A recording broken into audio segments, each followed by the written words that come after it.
तो ये कहानी है एक ऐसे लड़के की जिसे फ़ोटोग्राफ़र बनने का शौक़ था। तो बात ये है कि एक लड़का होता है जिसका नाम आकाश होता है। उसे फ़ोटोग्राफ़ी का बहुत शौक़ होता है। तो वो थोड़े गरीब परिवार से होता है। उसके पापा ई रिक्शा चलाते हैं। तो जब वो बड़ा होता है और काम करने लगता है तो वो अपने पैसों से कुछ पैसा देकर एक कैमरा ले आता है 70,000 रुपये का डाउन पेमेंट में। तो जब वो कैमरा घर में लाता है और उसके मम्मी पापा देखते हैं कि हमारा बच्चा 70,000 रुपये का कैमरा ले आया, तो उसके माँ बाप बहुत नाराज़ होते हैं और उसे बहुत सारी बातें सुनाते हैं कि पता नहीं ये कैमरे का क्या करेगा, ये तो करोड़ों रुपए कमाएगा इस कैमरे से, ये तो ऐसे कैमरा लिया है जैसे अमीर बाप का बेटा होगा। तो उसे ये बात बुरी लगती है। पर अब कैमरा तो वो ला चुका था, अपने शौक़ तो उसे पूरे करने थे। तो हर दिन उसके मम्मी पापा उसे यही कहते थे कि फालतू का 70,000 रुपये खर्च कर दिए, इतने में तो घर का राशन आ जाता है, ये आ जाता है, वो आ जाता है, पैसा बचा के रखता, कभी दुख तकलीफ़ में काम आते। तो हर दिन वो ये बात सुन सुन के परेशान हो गया था। तो जब भी उसकी छुट्टी रहती थी तो वो अपने कैमरे के साथ चले जाता था और कहीं पे फ़ोटो खींचता था, वीडियो बनाता था। तो ऐसी एक दिन छुट्टी का समय था तो वो कहीं गया हुआ था। तो वहाँ पे वो फ़ोटो खींच रहा था। तो वहाँ पे एक फैमिली आई हुई थी, पति पत्नी और 2 बच्चे। तो जब वो उसे आकाश को फ़ोटो खींचते हुए देखते हैं तो वो आदमी बोलता है कि क्या आप हमारी फैमिली की फ़ोटो लोगे? क्या आपको कोई दिक्कत तो नहीं है? तो वो खुशी खुशी बोलते हैं नहीं नहीं, मैं खींच दूँगा आपकी फैमिली की फ़ोटो। तो वो अपने कैमरे से फ़ोटो खींचने लगते हैं और फिर बच्चे के हाथ में गुब्बारा रहता है। तो वो बोलता है मैं आपके बच्चे की वीडियो बनाऊं? तो वो खुशी से बोलता है आदमी, हाँ हाँ बना लो, मोबाइल में सेंड कर देना मेरे। बोलता है ठीक है। वो बच्चे की भी वीडियो बनाता है और वो सब फ़ोटो और वीडियो वो सेंड कर देता है उस आदमी को। तो वो आदमी खुश हो जाता है और बोलता है भाई अपना नंबर दे देना आप। तो वो अपना नंबर दे देता है। तो ऐसे ही 15-20 दिन बीत जाते हैं। तो उस आदमी का कॉल आता है उस लड़के को। बोलते हैं आकाश भाई बोल रहे हो? बोलते हैं हाँ। कि मेरी भांजी की शादी है, तो मैं चाहता हूँ कि आप ही वेडिंग में फ़ोटोग्राफ़ी करें। तो वो बोलता है जी मैं कोई प्रोफेशनल फ़ोटोग्राफ़र हूँ नहीं, मैंने तो ये अपने शौक़ के लिए ख़रीदा है। तो वो आदमी कहता है कि आपने उस दिन फ़ोटो और वीडियो बनाई थी तो वो मुझे बहुत अच्छी लगी, तो मैंने बात की है घर में, तो आप ही करोगे फ़ोटोग्राफ़ी। तो उसके दिल में थोड़ी खुशी आती है। तो वो बोलता है ठीक है मैं कर दूँगा। शादी कब की है? तो वो बता देता है शादी कब की है। तो शादी के दिन वो चले जाते हैं कैमरा लेके।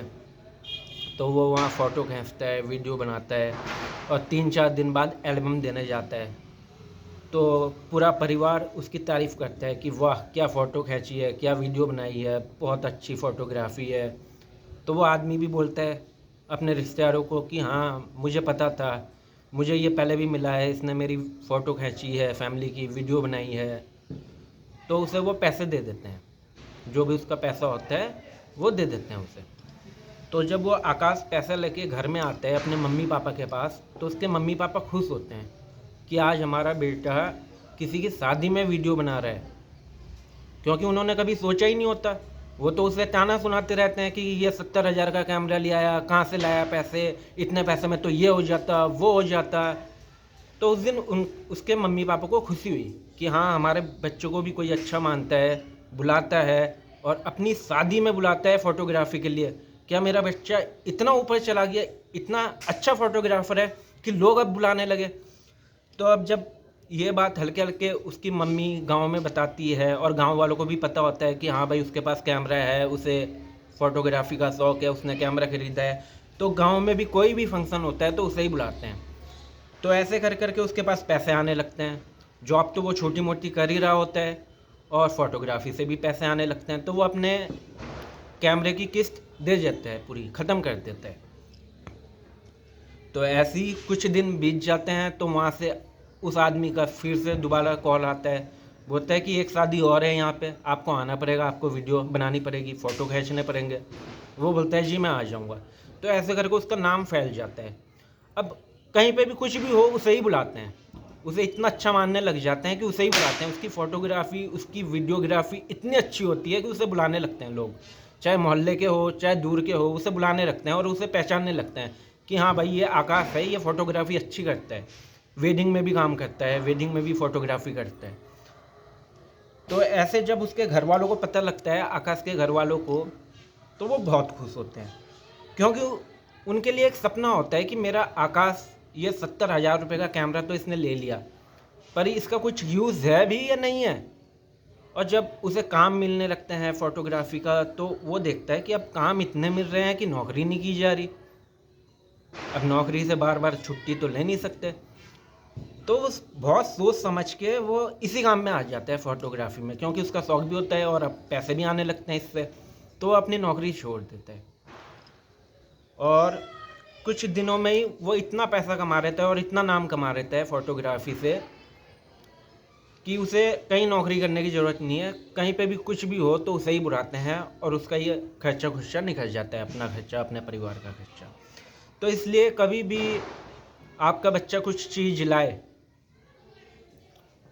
कुछ ऐसी, या बोले कि मुझे ये करना है वो करना है, तो आप उसका सपोर्ट कीजिए, ना कि आप उसे ताने सुनाइए। देखो, हर इंसान का काम अलग अलग होता है। एक फ़ोटोग्राफ़र अच्छी फ़ोटो ले सकते हैं, वीडियो बना सकते हैं। एक जो शेफ़ है वो अच्छा खाना बना सकता है। एक जो मैकेनिक है वो बाइक सही कर सकता है, कार सही कर सकता है। तो सबका अपना अपना काम है और हर किसी के काम को अच्छा समझिए। ये नहीं कि उसने कैमरा खरीद लिया तो वो पैसे फूक रहा है, नहीं, जब उसकी इच्छा है उस काम में तो आप उसका सपोर्ट कीजिए, ना कि ये बोलो कि यार इतने का कैमरा लिया है, इतने में तो ये हो जाता, परिवार में ये हो जाता, वो हो जाता। तो बाद में जब खुशी मिली उसके परिवार को, तो उन्होंने समझा कि हाँ, कोई भी काम छोटा बड़ा नहीं है, काम करने वाला होना चाहिए, ईमानदारी से, लगन से। तो उसकी कहानी यही थी कि बाद में वो बहुत बड़ा फ़ोटोग्राफ़र बना और उसे लोग पसंद करने लगे, अपनी शादी पार्टियों में बुलाने लगे, जन्मदिन में बुलाने लगे। तो हर काम अच्छा होता है अपनी अपनी जगह में, कोई काम छोटा बड़ा नहीं होता। जय हिंद, जय भारत। मेरा नाम राहुल मैटी। अगर आपको मेरी वीडियो अच्छी लगी है तो लाइक और सब्सक्राइब कीजिए। ऐसी कहानी आपको मैं सुनाता रहूँगा। जय हिंद।